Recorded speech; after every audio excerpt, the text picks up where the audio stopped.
Hello everyone, this is our video lecture for our Political Science 102 course. Today's mini lecture is going to be covering Cigler chapter 14, which we have already discussed, but as promised, I'm making a brief lecture to help cover some of the key concepts that were discussed in the chapter. So, the title of chapter 14 is The Job of a Corporate Lobbyist. This mini lecture will probably be an estimated 20 or 25 minutes, and each recording can go for a maximum of 15 minutes, and then I will stop the recording and start another. So there may be a part 1 and a part 2 of the recordings on Moodle, so be sure to check for that. As we go through the brief outline, this has already been posted on Moodle, and I will just explain some of the concepts as we go. I encourage you to use the outline to take notes, and then you can bring any questions with you to class. Also, just a note, because this is an outline for a class that we already had on the 30th, I wanted to include everything just to help us all stay on the same page in terms of what was covered. And so if you recall, we had our teach-in focusing on climate change and the wildfires before we transitioned to talking about the job of the corporate lobbyist. So this information is subject to be on our quizzes, so I wanted you to be able to access it on the lesson plan, and I will also post copies of the article on our Moodle page. But our objectives for that class were to investigate the interaction between climate change and the wildfires. Also, to address some of the key takeaway points from Cigler chapter 14, which we'll be doing today, and expand our understanding of the job of the corporate lobbyist, which we will also be doing today. So moving past our teach-in section and getting into Cigler chapter 14. So there are a few key takeaways that we should start with. First of all is the definition of a lobbyist. So a lobbyist is basically anyone who advocates on behalf of a specific interest group, and that interest group can include a corporation. So when we talk about corporate lobbying, we are talking about lobbyists who are hired to advocate for the interests of that corporation that they work for. There are also lobbying firms which are hired by various corporations, various interest groups, to advocate for their interests. But the core of lobbying is that advocacy piece, whether you're doing it for an interest group or for a corporation. So thinking about the art of lobbying, your Cigler chapter actually calls lobbying the art of strategic lurking. And the reason for that is that lobbyists spend a great deal of time trying to create opportunities to connect with legislators. And so that idea of kind of sitting around trying to make sure that they are ready whenever the right legislator comes by, that's an important part of lobbying, because that is what helps the lobbyist move to point C. It helps the lobbyist make sure that they're not on the menu. So this phrase that Cigler mentions, if you're not at the table, you're probably on the menu, it refers to a kind of fear or anxiety, not only on the part of lobbyists, but any social or ethnic or interest group. If you're not at the table, meaning if you're not part of the decision-making process, you're probably on the menu, which means you're going to be impacted by that process, and it is likely to be in a negative way. So lobbyists kind of hold this as one of their core rules, and so that's why they engage in that act of strategic lurking, always trying to build relationships and be in on the decision-making processes so that they're not on the menu and their corporation's needs will be considered when it's time to make decisions and create policies.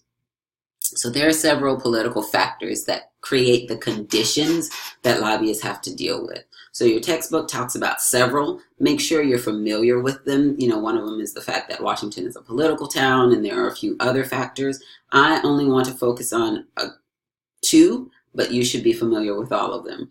So one that I like to focus on is this fact that for lobbyists and lobbying corporations, they have to understand that it's one thing to get your foot in the door and to be able to make your pitch to a legislator, but the lobbyist and their corporation have to be able to create policies that are sound, that are feasible, that are actually workable. If you get your foot in the door and you're at the table, but then the suggestions you make are overly idealistic, like pie in the sky recommendations, but they don't really have any grasp on reality, then all that work to try and influence the legislator is kind of for naught. So sound and sophisticated policy development That is a crucial skill, and it's also an art form. And this is important in terms of creating the conditions that the lobbyists have to kind of work under. So they have to be able to come to the table with some sound policies to recommend. And the second, which is mentioned in the chapter, is the fact that relationships are key. And so we come back to that over and over again, whether we're thinking about like why lobbyists are engaged in this art of strategic lurking.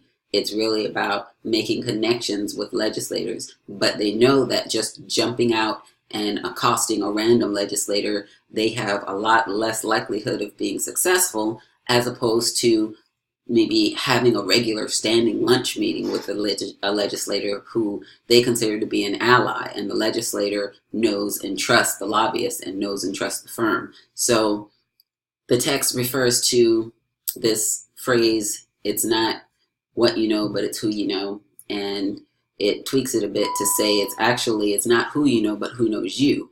And again, this refers to that importance of relationships, because it's one thing for the lobbyists to feel that they know the legislator, but they want the legislators to feel that they know and trust the lobbyist and the firm.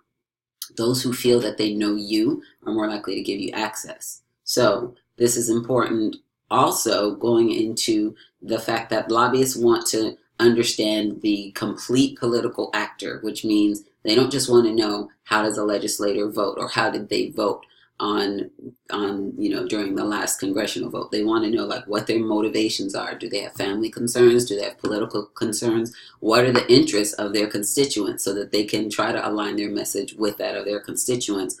What are the constituents' needs? What are the substantive interests that the legislator has? Maybe they have a special, focus on the environment or a special concern around gun control. The lobbyist wants to know what the special interests are and the special focus of the legislator. And then also their world perspective. How do they see the world? Are they, considered more of a hawk, which is kind of more warlike, or more of a dove, more focused on peace? Even if it doesn't necessarily relate to a specific bill, the lobbyist wants to understand the complete political actor. So those are a couple of key factors. Now, thinking about the job of the lobbyist, the text asks an important question. What do corporate lobbyists actually do when they're not lurking strategically? What are some of the actions and activities that a corporate lobbyist has to engage in? And so the text characterizes these as 4 Ps. And so you need to understand what the 4 Ps are. And then, so preparation, penetration, presentation, and then perspiration. But within each of those areas, of course, there's a lot of work to be done. So in the first area, and I'm not going to go over all of the material, but in the first area of preparation, one of the things that lobbyists have to do is, first of all, know the issues, know what it is they're lobbying for, and know what the different perspectives are on the issue.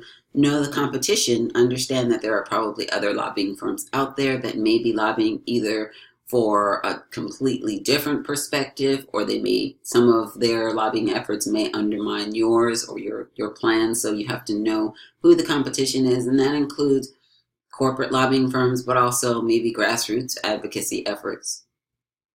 Political parties may also be considered competition. Some may be considered allies, but others might, have positions that are opposed to the position of the lobbyist and the lobbying firm.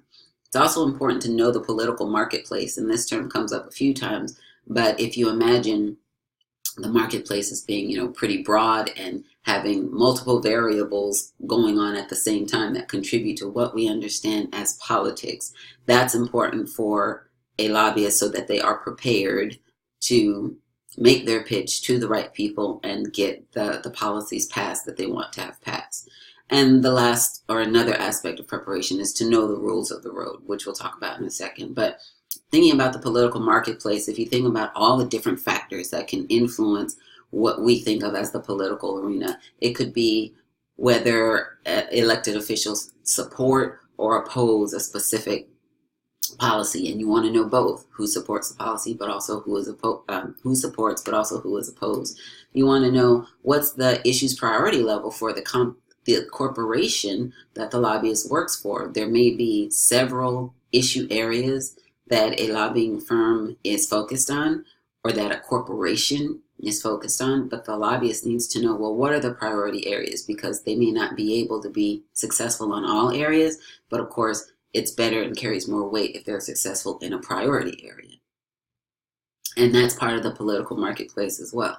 Understanding the economic factors that contribute not only to a legislator's position regarding an issue, but also maybe they contribute to public opinion around a particular issue. So you can see how these factors, or all of these factors, can kind of contribute to what we would think of as a political marketplace. What's going on in politics, and the lobbyist needs to know that because the legislators are probably going to know that.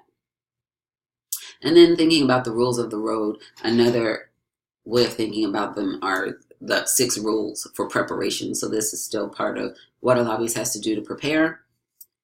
Again, clearly identified in your textbook. So understand what it means to know the power position, which means know who can control whether the government can grant the corporation's objective or not. Who do you ask? Who's the right person to ask? Because you don't want to waste time asking the person who's not in a power position. You need to have a clear lobbying target. You don't just want to kind of ask every legislator who comes by or everyone that you run into to support your issue, because many of them will find that completely irrelevant. So you want to know who your lobbying targets are and make sure that you're clear on who you want to focus on. Have a clear ask when you do get in the room with that right person. You need to know what you're asking them to do, and the more specific you can be, the better.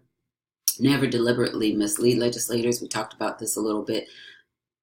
Lobbyists know that in thinking about long-term relationships, if you deliberately mislead a legislator, the likelihood of you having a second chance to get your foot in the door or to be at the table with them is diminished or decreased, greatly decreased. So again, it goes back to the importance of relationships. And if you mislead someone that you're in a relationship with, the relationship's not that strong. The Washington Post rule and then the Allenwood prison rule. We talked a little bit about the Allenwood prison rule, which is don't ask a legislator to do something that's illegal. And we talked about whether we think that is actually, that how often we think lobbyists actually adhere to that rule.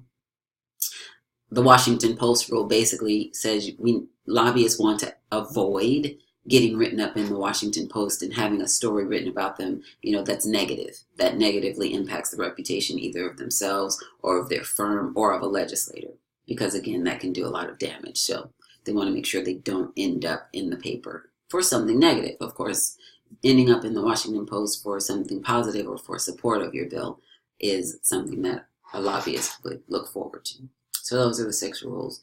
Then moving on, thinking about the next P, penetration. So we talked about preparation here. Now we're talking about penetration. And really what penetration is about is lobbyists making attempts to get into the legislator's inner circle. So it's one thing to be able to have a meeting with the legislator. You get in, maybe you get to talk to a staffer and give them your pitch. But you have a lot more influence as a lobbyist if you are part of what we call the inner circle of a legislator, which is just what you might think, someone that they trust, someone that they consider to be an ally, someone that they feel that they actually have a relationship with, and you're not just someone, or the lobbyist isn't just someone that they see occasionally in the halls. So again, going back to the relationships and also knowing the whole person, and lobbyists can try to actually build more substantive relationships with lobbyists so that they can penetrate into that inner circle. It's also more likely for a lobbyist to penetrate if they are considered like a go-to expert on a particular policy issue or on several policy issues, because if the legislator is concerned about an issue and they know that this lobbyist or this firm is an expert on the issue, they're more likely to kind of need each other. It's also more likely if the lobbyist or the firm is able to use their political action committee or other political expenditures basically to buy influence. And that's considered a hard asset, being able to use their money. But there are also soft assets, such as having a good political reputation and being part of coalitions that are relevant for the legislator. So I'll pause now and we'll start up again with part 2.